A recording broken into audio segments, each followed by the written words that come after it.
also here as a co-director of YIMBY Party. We agree with everything that Todd said. The Technical Advisory Committee's instruction effectively was to assume that the next 15 years will be like the last 15 years, but the last 15 years was a bad time as far as rent increases and displacement. Rents, doubled by some measures in the last 15 years. I was actually kind of shocked because I didn't expect us to make basically a plan to fail. I thought that everybody statewide here, everybody seems to want to get housing prices, rents, and displacement under control. I think that we should plan to be successful in stabilizing rent prices and not plan for rent prices to double again. What we're asking for is for the TAC to reconvene and do a feasibility study, assuming that we are able to get rents to stay steady, to increase maybe only with inflation and not much more.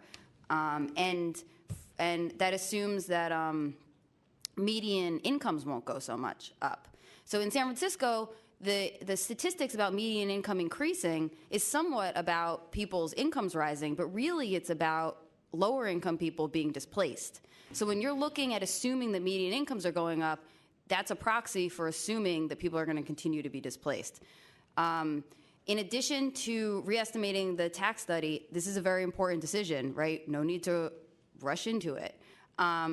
Re-estimating the TAC study to assume that we actually do get housing prices under control, and like Todd said, assume that we build maybe 5,000 units a year, not only 1,700 units a year.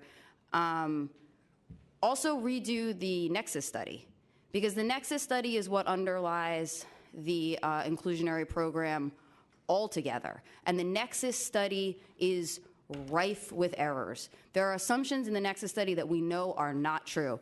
The Nexus study assumes that when you build a new building, 100% of the people that move in are new to the area and would not have moved here otherwise. We already know from the controller's report on the June version of the mission moratorium that when you build a new building, 84% of the people that move in move from somewhere else in San Francisco.